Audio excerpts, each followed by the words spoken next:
My husband, 36M, and I, 30F, have been married for 6 years, and we have 2 kids, 4F and 2M. We didn't discuss this before marriage, but when I gave birth to our daughter, I just couldn't manage working, taking care of our daughter, and doing all the household chores, so now I'm a stay-at-home mom.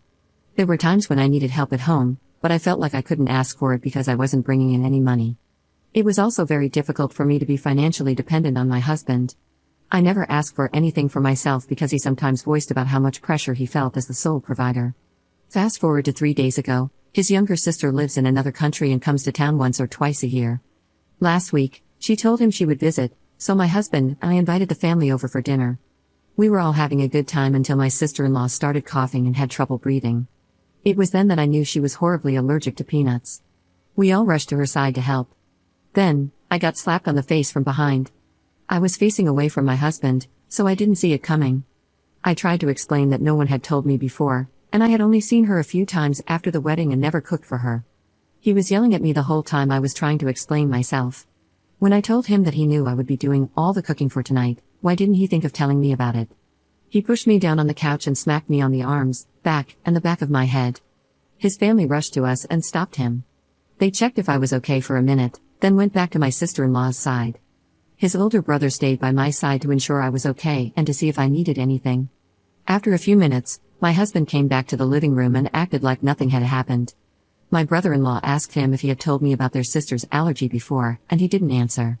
I told him I never knew about it until now. My in-laws checked on me one more time and then excused themselves. Only his older brother stayed with us. He asked me if it was the first time my husband had laid his hands on me. I couldn't answer with my husband sitting across from us. He suggested we take some time to process and think about what had just happened. I left that night with my brother-in-law and took my kids with me. I'm still with him and his wife, as my family lives in another country, and they wouldn't approve of my situation to begin with. Both my brother-in-law and his wife suggest I stay until my husband realizes what he really did. My husband did apologize but said he panicked and was scared for his little sister, as they are very close and growing up, he was like a father to her. He kept repeating that if I cared enough about his family, I would have asked him if anyone had any allergies since I was the one cooking for the night, and he blamed me for his brother's reaction. I don't know where to go from here. I have no relatives here to stay with until I sort everything out, and I only have one friend and can't stay with her. I grew up in a house where being grabbed by the face or arm was normal, but what happened that night was a little too much. I want my kids, and I don't want to lose them over my decision. My husband suggested couples therapy yesterday.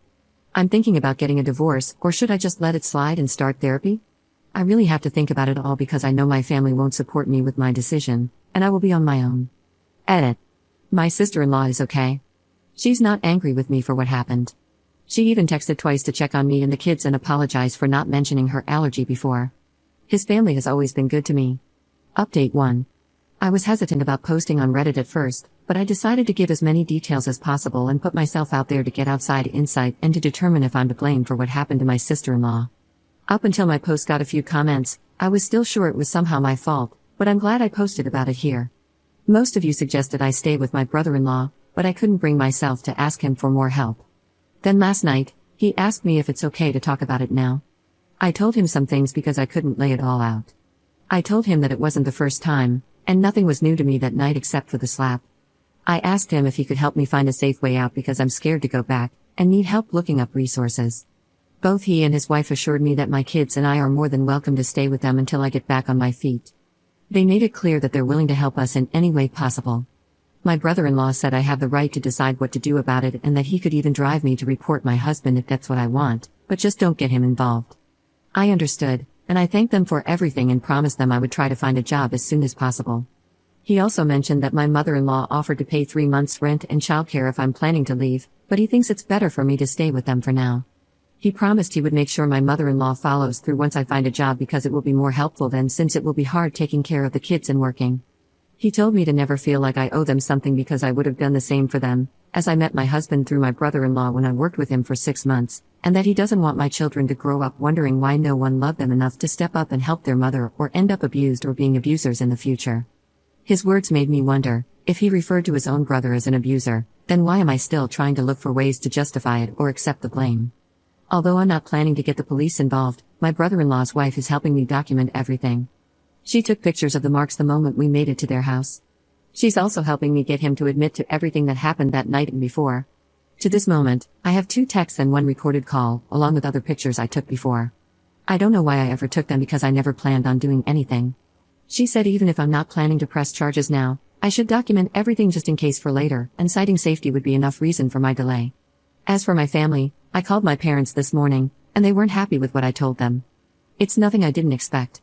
I knew they would not take a divorced daughter with 2 kids in. My cousin called me later and was so sad to hear about my situation and promised to send me some money to help.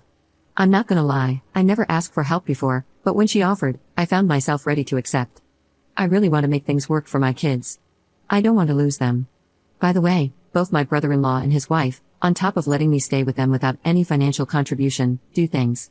If I cook, my brother-in-law or his wife do the dishes, even though they both work. Yesterday, I only did the laundry and some cleaning around the house, and they insisted I do nothing for dinner. While I'm glad to have some time to rest throughout the day, I can't shake the feeling that I should do more since I'm not paying for anything. I also want to mention that I'm planning to see a lawyer this week to understand my options and start the divorce process. I'm hoping this will help me take the right steps to ensure the safety and well-being of my kids. I'm also planning to start looking for a job this week, but I need to get my documents first. I'm beyond thankful for everything my in-laws are doing for me, but I'm still scared, and I don't know what I'm even scared of precisely now that I decided I won't go back to him. But yesterday, I couldn't close my eyes and get some sleep. Whenever I close them, I imagine my kids getting hurt. And if I'm being honest, I still feel like at some point I will mess everything up, but I hope I don't. Thank you for taking the time to read my post and all the advice you gave me. Edit. I'm sorry, I just realized I've been referring to him as my husband instead of soon-to-be ex-husband. I'm still adjusting.